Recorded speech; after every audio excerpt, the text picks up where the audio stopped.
investigator Jack Smith.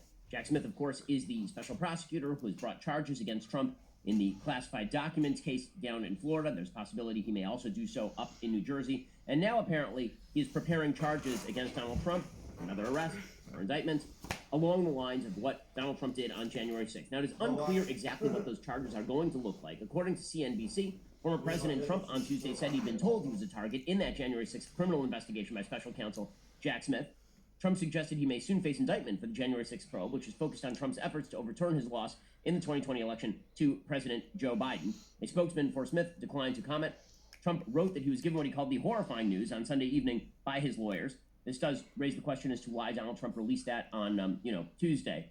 I would suspect that it has something to do with the fact that Ron DeSantis was about to do a rather ballyhooed interview with Jake Tapper that night. So a great way to take attention away from your chief rival is to drop a massive bombshell, another one, into the middle of the campaign. It is, I will say, an incredible dynamic whereby every time Donald Trump gets indicted, his polls inside the Republican Party go up, and then his polls kind of generally go down. It's an unbelievable dynamic. Because, and I understand it, Republicans look at Trump and they see a man who's being targeted over and over and over by Joe Biden's Justice Department, and they say, well, if they're that out to get Trump, then probably I need to defend Trump, and the best way to defend Trump is to vote for him because maybe he'll become president, and then he can protect himself from these legal charges. I get the dynamic. I'm just saying that if your chief goal is to win the presidency, maybe nominating the guy who's under multiple indictments is not like the best general election strategy. We'll get to that in a moment, however. A hearing in the classified documents criminal case is already set for Tuesday in Florida federal court. Trump's lawyers wanted to push that beyond the 2024 election. Smith's prosecutors opposed that bid. It seems like the judge in that case is skeptical of the idea that particular case, the classified documents case, gets pushed beyond the 2024 election. In all likelihood, it probably goes to trial sometime at the beginning of 2023. So what exactly is in these latest indictment charges? Well, again, we don't know because they've not been released as of yet. However, according to the New York Times, President Trump and his allies are going to be hit with a variety of charges. On Tuesday, Trump disclosed that he'd been hit with the so-called target letter. But apparently, there are three statutes that may be applied here. Okay? The statutes concern a couple of different charges. Apparently, one is wire or mail fraud relating to Trump's fundraising efforts in the name of overturning the election results. They could hit him with a fraud charge. The fraud charge presumably would have to do with the idea that he knew that he wasn't actually still going to be president of the United States, but he started raising a bunch of money, which he then put in his own pocket and he didn't actually use for his legal cases, for example. So that would be the mail fraud or the wire charge. There are apparently obstruction of justice charges that are also being considered. Presumably that would have to do with President Trump going to particular witnesses in the January 6th case and then pressuring them to testify in a certain way. That would sort of be the other aspect of this. But again, it's hard to sort of say how credible the charges are or how credible the charges are not, given the fact that we don't actually know what the charges are as of yet. One thing that is absolutely clear is that the number of different cases coming down the pike against Trump, I mean, there's obviously something political here. It is the same DOJ run by the same Merrick Garland that appears to have essentially buried the Hunter Biden case that is now dropping a ton of bricks on Donald Trump via the special counsel, who, again, there was no special prosecutor who's actually appointed for Hunter Biden. That was kept well within the purview of the DOJ. In fact, that's one of the big controversies with regard to Hunter Biden, is whether the attorney who ended up bringing charges against Hunter Biden in Delaware, David Weiss, whether he had actually asked for special counsel status and been denied it by the DOJ. According to the IRS whistleblower, Gary Shapley, that's exactly what happened, that they'd been barred from doing a full investigation by the DOJ. So the question there is whether the DOJ is blocking charges against Joe Biden allies and pursuing charges against Donald Trump. Now, there are a bunch of theories politically as to whether the Democrats are trying to promote Trump in the primaries by indicting him over and over and over again. I don't think it's probably as complex as all of that. I think that probably you stick special prosecutors on people, and the idea they don't come up with charges is really, really rare. That is why, when it came to the special investigation regarding Trump-Russia collusion, that came up with nothing. That means they came up with less than nothing. Because typically the way that it works is the minute that you appoint a special counsel, a special investigator, a special prosecutor, any of these things, that person is just going to dig and dig and dig until they hit even some minor level of pay dirt. And so it is not particularly shocking once you appoint a special counsel in the January 6th case that they're going to come up with something. The White House, for its part, is claiming that this is the rule of law restored. which I find hard to believe from the administration that continually violates the rule of law. Here's Karine Jean-Pierre, world's worst press secretary. Former President Trump received a letter from the special counsel that he's being investigated for his role in efforts to overturn the 2020 election. House Speaker Kevin McCarthy says the Biden administration has decided to, quote, weaponize government to go after their number one opponent, end quote. I'll say here's what we have done. The president respects the Department of Justice, their independence. He has been very steadfast on making sure that the rule of law comes back in this administration, comes back in the White House, and clearly the administration more broadly, and that's what you have seen. I'm just not going to comment on this particular case.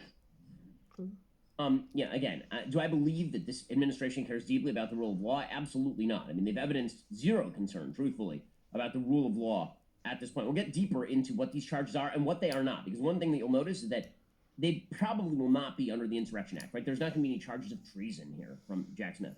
There are not going to be any charges that Donald Trump was attempting an insurrection to overthrow the government of the United States, anything like that. He's not going to be hit with the same charges as the January 6thers are being hit with. He's being hit with secondary charges, like obstruction of justice, like fraud. Right? Those are the most likely charges that are going to come up for President Trump. We'll get to more on that in a second, and how a state case in Michigan may tie into the broader January 6th case against President Trump first.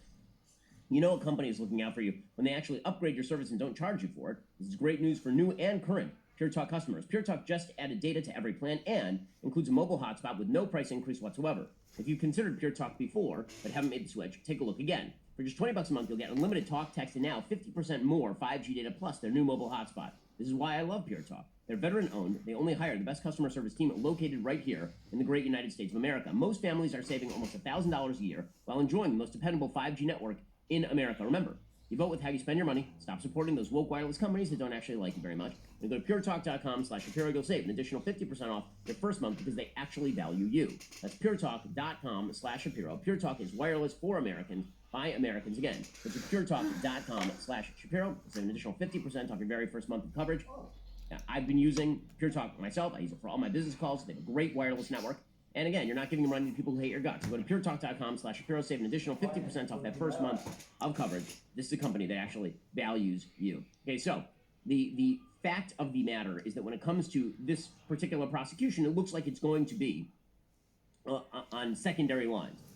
Now, there have been some claims that Rudy Giuliani may have flipped. The reason there was speculation about this is because apparently he did not receive a target letter. There's a lot of talk about the possibility that Rudy Giuliani had been really facilitating a lot of the claims in the aftermath of the election, that Donald Trump had won the election and he was going out there and he was actually soliciting alternative electors in various states to create sort of elector slates that could be theoretically selected by the Congress of the United States in place of the actual certified electoral slate.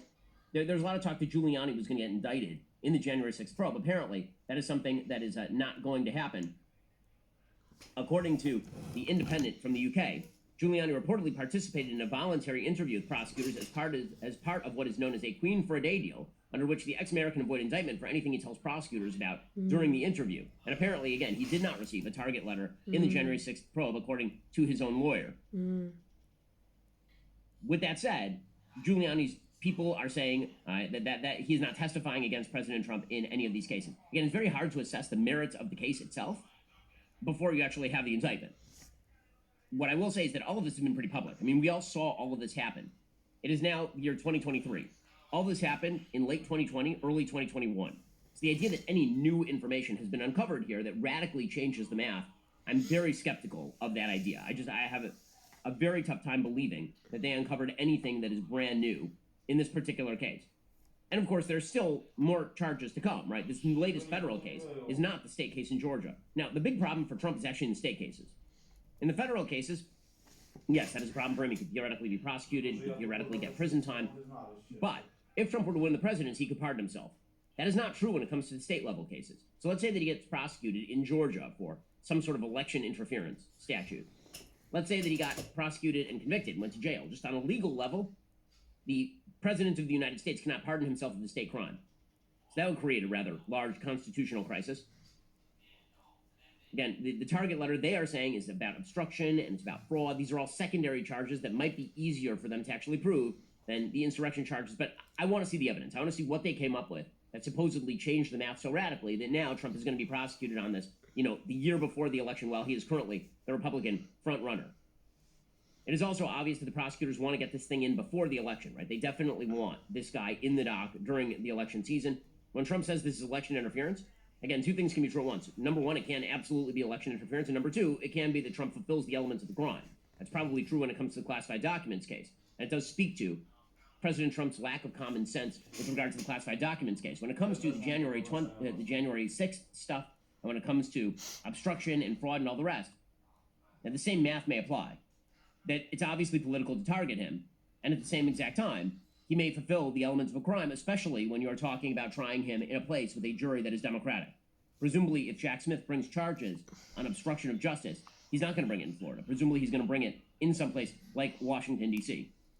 Okay, meanwhile, this ties into the larger sort of January 6th election schemes. So, for example, Michigan, the state of Michigan is now charging 16 people in the elector scheme. And that is, kind of fascinating. According to the New York Times, the Michigan AG announced felony charges on Tuesday against 16 Republicans for falsely portraying themselves as electors from the state in an effort to overturn Donald Trump's 2020 defeat there. Each of the defendants was charged with 8 felony counts, including forgery and conspiracy to commit forgery, on accusation they'd signed documents attesting falsely that they were Michigan's duly elected and qualified electors for president and vice president. Here is the Attorney General Dana Nessel, who's a Democrat, who, of course, is bringing these prosecution charges. This seems to me like this might violate First Amendment considerations, which will, I'm sure, be a defense here. Here is Dana Nessel announcing the charges. As part of the orchestrated plan, we allege that 16 Michigan residents met covertly in the basement of Michigan GOP headquarters and knowingly and of their own volition signed their names to multiple certificates stating that they were the duly elected and qualified electors for President and Vice President of the United States of America for the state of Michigan. That was a lie. They weren't the duly elected and qualified electors, and each of the defendants knew it. They carried out these actions with the hope and belief that the electoral votes of Michigan's 2020 election would be awarded to the candidate of their choosing instead of the candidate that Michigan voters actually chose. Now, this looks spurious. The reason this looks spurious is because I can call myself the President of the United States today if I actively think I'm the President of the United States today. If I'm under the weird impression that that is in fact the case, then I have not violated the intent part of this particular statute. In fact, what Dana Nessel is doing here looks very much like trumping up charges as the predicate to going after Trump in Michigan in the same way they have this attorney, Fannie Willis, down in Georgia, who's preparing to go after President Trump down there. As the New York Times notes, Nessel began investigating the matter in early 2021, but then she referred it to the DOJ in January 2022. She said at the time there were grounds to bring charges, but there was better investigative resources over at the federal level. And a few months later, she posted on Twitter, quote, "If we don't hold the people involved in the alternate elector scheme accountable, there's literally nothing to stop them from doing this again because there will have been no repercussions for it." By January of this year, federal prosecutors had taken no apparent action because presumably they saw that this was not a crime. If I sign a document saying that I'm an elector in the state of Florida, even though I've not been, quote unquote, duly appointed, but I think that I am duly appointed because I believe, because I've been told by foolish lawyers, for example, that there was in fact a statute under which I could be considered a duly elected member of an alternate slate, and that I could then be selected by the Congress of the United States, intent is part of the crime. This is a big problem. A lot of these statutes that are now being used against people like these Michigan electors, intent is part of the crime. You have to know that you're defrauding somebody. You have to know that you're participating in something that is not true. It's not that you interpret the law wrong. This is not a negligence statute. It's a statute where you actually have to have intent. You have to have mens rea. Is mens rea present here? I have a hard time believing that. And this is the big problem with the case against Trump on January 6th. You actually have to make the case that Trump knew full well that he had not been elected president of the United States, and he essentially trumped up all of this in order to avoid the consequences of that. Now, as I've said before, proving intent with Donald Trump is actually a really, really steep hill to climb. This is why, for example, the tape in the classified documents case is so damaging to Trump, because he's openly saying that he knows the thing that they would have to establish if they didn't have the tape. I mean, if Trump said, "I didn't know that the classified documents were classified. I really thought I could declassify." If he just said that, and he weren't on tape saying, "I knew I could not declassify these documents. I was the president. I'm not the like that tape is extremely damaging to Trump. On the January 6th matters, virtually all of these crimes are intent crimes. And now, obstruction is not. right? Obstruction is a situation where if you offer a thing of tangible value to someone to change their testimony, that's obstruction, which presumably is why they're going to attempt to bring obstruction charges. But the fraud charge is an intent charge. Right? You have to show that Trump actively knew that the money that he was taking from people was not going to be used for legal defense, and not only did he know it was not going to be used for legal defense, he knew that the legal defense itself was spurious, and he was doing it to put money in his own pocket. That is, again, a high hill to climb. Intent crimes are very difficult. Now, in a second, we'll get to the politics of all of this, because you can see the sort of way that this has thrown, again, the race into disarray. We'll get to that in just one moment. First, let's talk about a simple fact. If you're a responsible person, you need life insurance. A good life insurance plan gives you peace of mind that if something, God forbid, happens to you, you and your family will have a safety net to cover mortgage payments, college costs, or other expenses. Policy Genius makes it easy to compare life insurance quotes from top companies and find your lowest price. I can tell you from personal experience, I have a lot of life insurance on me. That is a thing that gives me a lot of comfort when I go to sleep at night. With Policy Genius, you can find life insurance policies starting just $25 per month for $1 million in coverage. Some options offer coverage in as little as a week and avoid those unnecessary medical exams. Policy Genius's licensed agents work for you, not the insurance companies. That means they don't have an incentive to recommend one insurer over another, so you can actually trust their guidance. There are no added fees. Your personal information remains private. Your loved ones deserve that financial safety net, and you deserve a smarter way to find and buy it.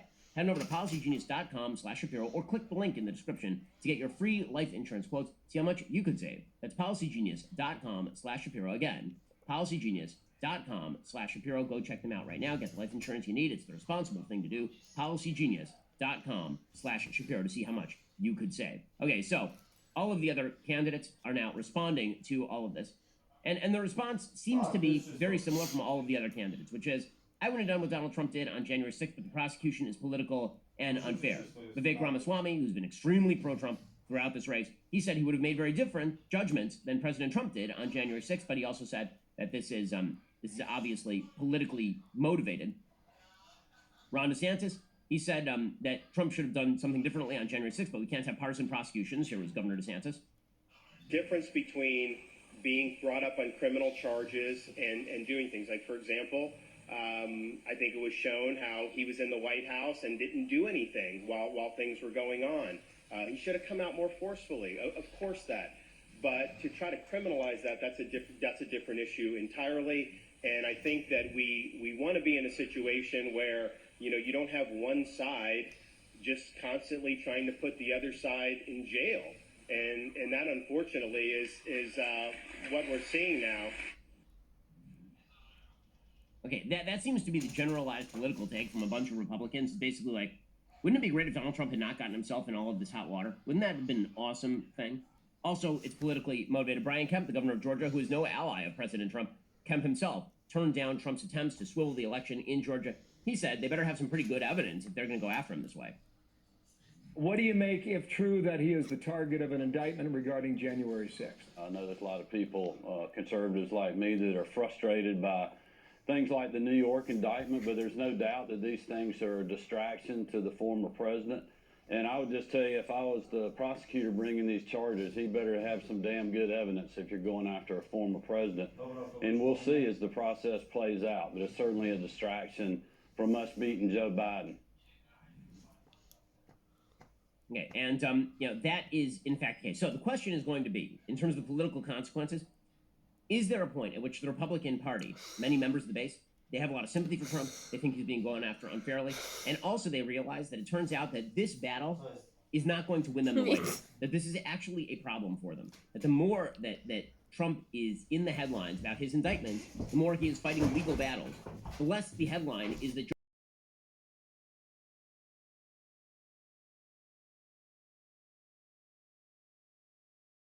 Rough Greens, it's keeping him happy, it's keeping him healthy, and is much better for him than the cover of that book that I was reading. Rough Greens is the only supplement your dog is going to ask for by name. Rough Greens, you get it? You get it's a joke. Naturopathic Dr. Dennis Black, the founder of Rough Greens, is so confident this product will improve your dog's health. He's offering my listeners a free Jumpstart trial bag. Go to freeroughgreens.com/Ben. Let Rough Greens bring your dog's food back to life. That is free, RUFFgreens.com/Ben today, or call 833-MY-DOG-33. That is 833-MY-DOG.